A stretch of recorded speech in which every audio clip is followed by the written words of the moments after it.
how do we spend our time, no? So in every new year, no, pag-enter natin ng panibagong year, we are so thankful that God given us another year. Pero pag nag-end ang year, it's a reminder na nagbabawas ng isang year yung ating time on earth. Life is a countdown. Life is too short.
Happy Sabbath, everyone. Good morning. Welcome. Good morning.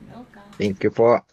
I'm so thankful for this privilege and opportunity given to me. Thank you, to the organizer, Doc Elmi. Thank you for this invitation. So I'm so honored and humbled to be part of your online worship. As I'm watching the introduction of your ministry, I'm just so happy and inspired. Kaisa niyo po ako with that advocacy of helping people, reaching people. So I'm just so inspired by that. I'm here to share God's word. I will be sharing with you uh, the message entitled Redeeming the Time. We just ended the year 2025 and we are now starting our journey for the year 2026. So God inspired me to speak about time. So the title of this presentation is Redeeming the Time. In Ephesians 5:15 to 16, Paul advised the Ephesians to be very careful in how they live, to be wise and not be unwise, to make the most of their life and opportunities because the days are evil. You know, brothers and sister, we are always hearing this uh, quote, time is gold. No, time is gold. But I believe that time is more than the value of a gold because time is an irreplaceable resource that once lost, it can never be regained. You know, you can stop money from spending, but you cannot stop time from moving. Time is the only truly currency that every single person, regardless of wealth, race, status, we receive the exact time, 86,400 seconds each day. So you cannot earn more, borrow it, or save it for later. You can only choose how to spend it. You can regain lost money, replace a broken possession, or mend a friendship, but you can never, under in any circumstances, get back a moment that has passed. So once it's gone forever. So time on earth is limited and life is short. That's the reality. Now, this is a data coming from the World Bank, from the Bureau of Labor Statistics. This is how an average American spend their time. In 78 years, 28.3 years of that, they spend it for sleeping. 10.5 years for that, they spend it in working. 9 years of that, they spend it in social networks, TV, video games. 4 years, they spend it for eating and drinking. Or around 4 years, they spend it in education. Other years like grooming, shopping, childcare, commuting, and others. So the question here is, how about us? How do we spend our time? That's an important question. So in Psalm 90:12,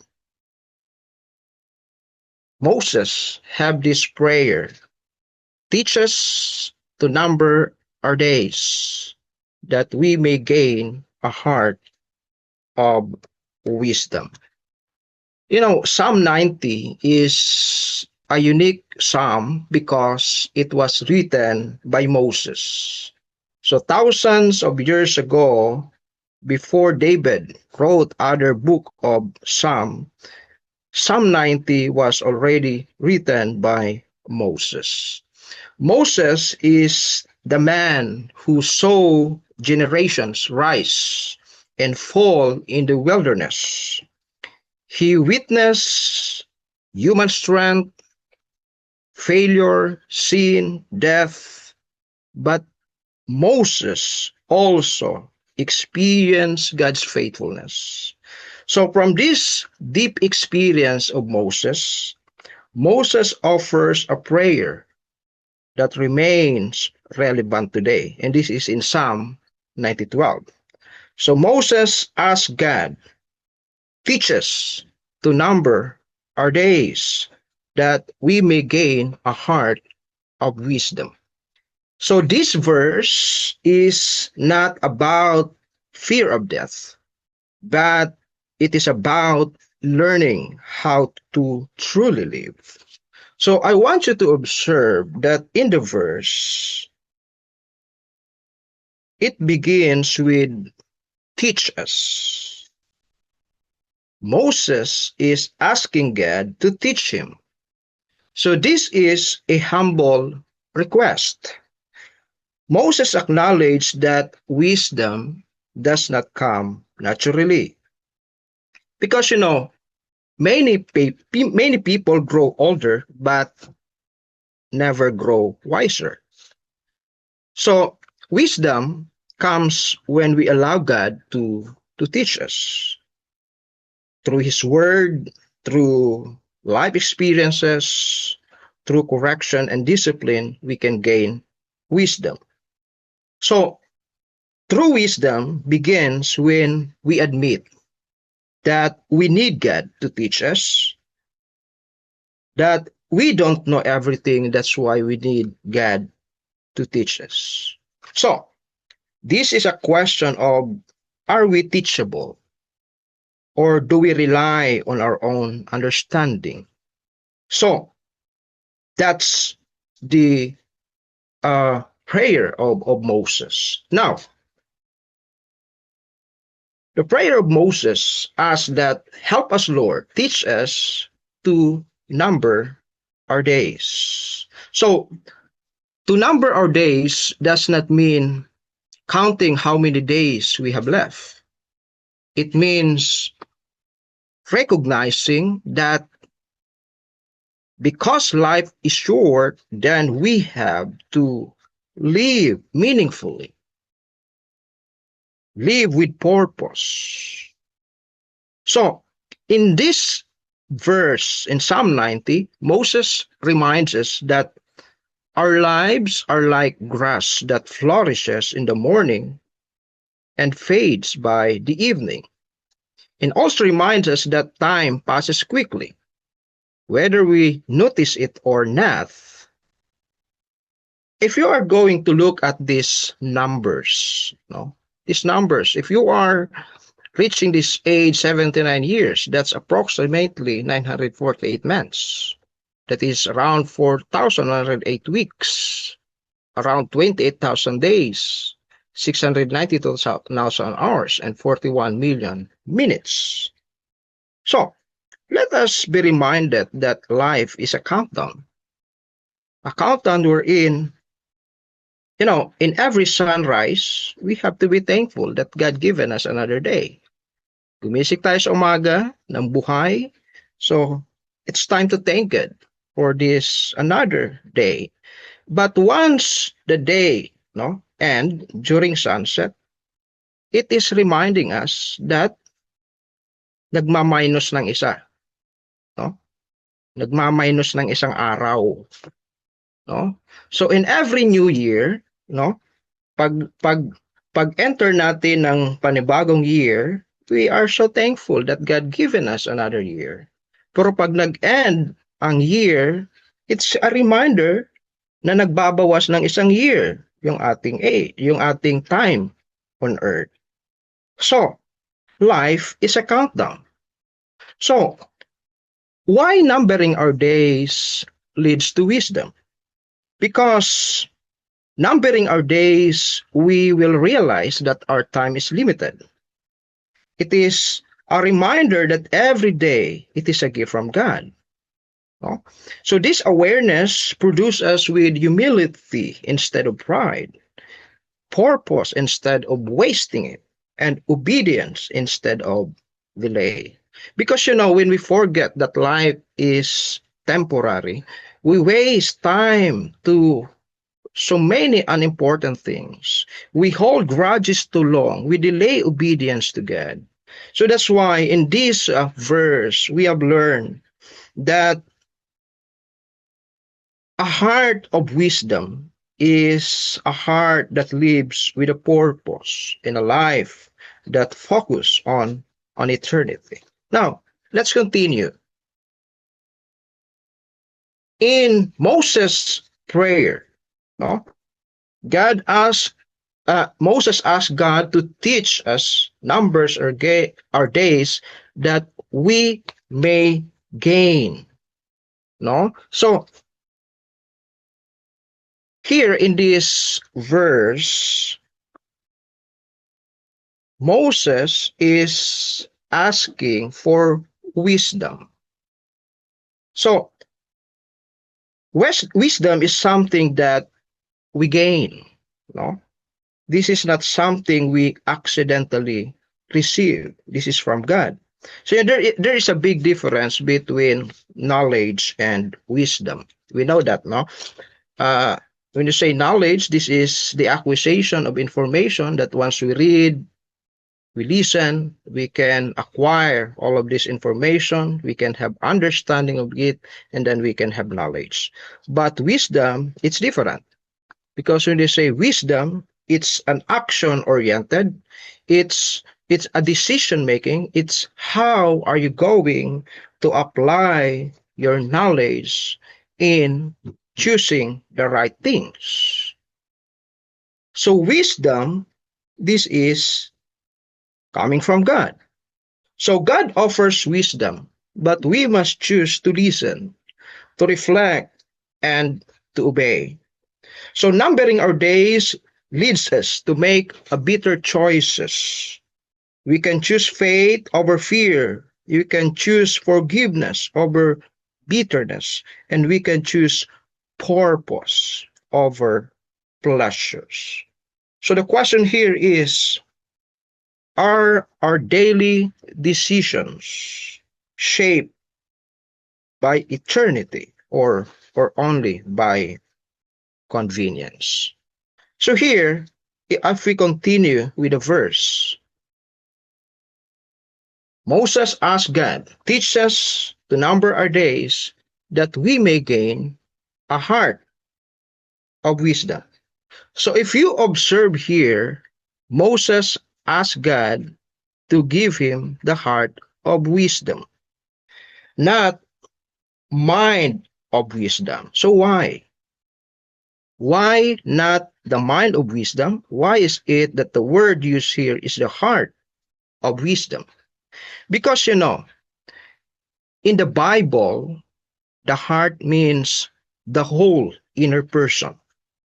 The Hebrew word lev or heart does not only mean emotions. It includes mind, how we think. It includes our will, how we choose. It includes our desires, what we love. It includes our character, who we are inside. So, Moses here is not praying for information, but asking for a transformed life, a life with a direction. So a biblical wisdom is not just knowledge, it is a transformed heart. A heart that fears the Lord, a heart that loves what God loves, a heart that lives with compassion, humility, and obedience.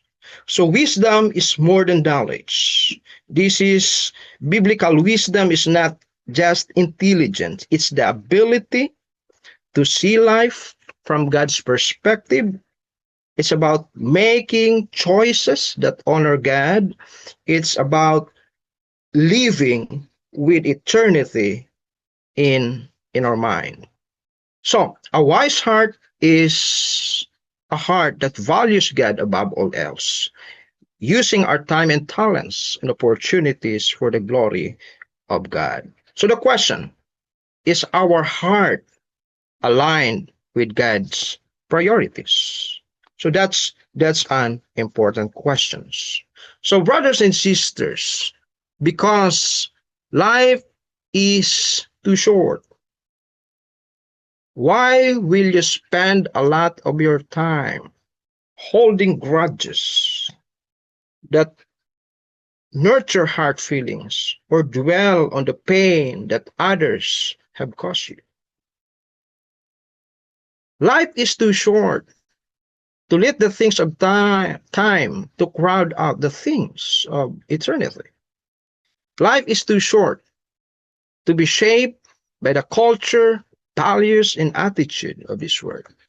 Life is too short to spend it on the trivial and important things of life. You know, life is too short to spend your time proving yourself to others. Life is too short to occupy your mind with the past mistakes. Life is too short to spend it proving that you are right, especially to those person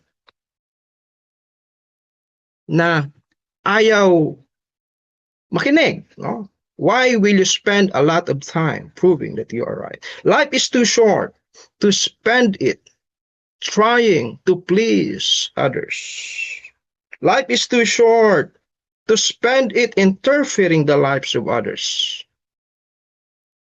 Nauubos ang oras natin pakikialam sa buhay ng iba.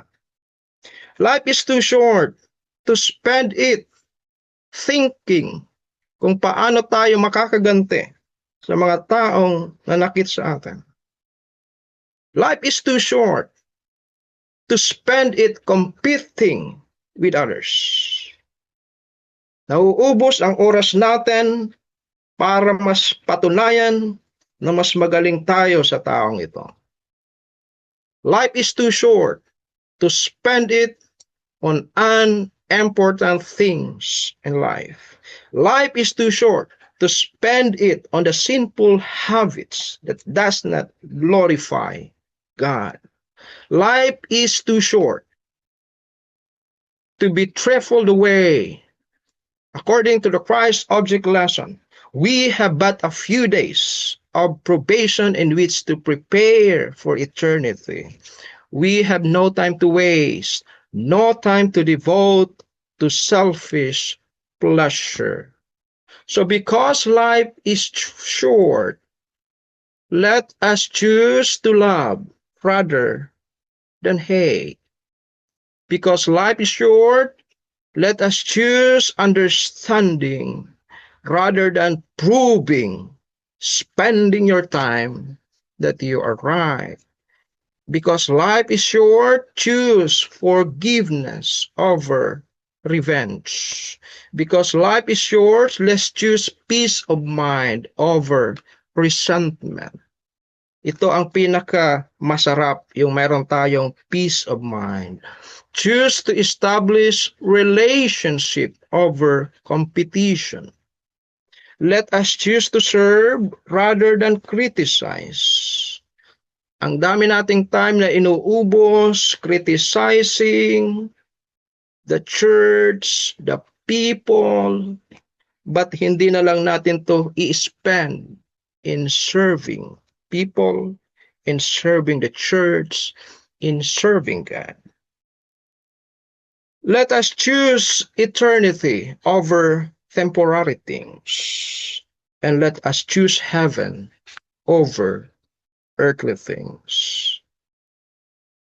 So, my dear brothers and sister, Psalm 90:12 teaches us that life is brief, time is a gift, wisdom is essential. That when we allow God to teach us to number our days, we begin to live with purpose, with urgency, and with faith. Moses here is praying not to help us manage our time better, but in this prayer, Moses is asking the Lord that let the shortness of our life reshape our priorities, values, and choices, that the Lord will help us live according to His will. So let this be our prayer, that as we start our journey for this 2026, Lord, teach us to live wisely. Help us to use our days for what truly matters. Help us to spend our time on the things that honor you. Help us to prioritize eternity rather than earthly temporary things. This is a reminder, my dear brothers and sisters, that our life on earth is just temporary. We are looking forward, no, for that eternity, that in heavens above we will live without limit. We will live for eternity with God. May the Lord bless us, and may the prayer of Moses will also be our prayer. Thank you and happy Sabbath.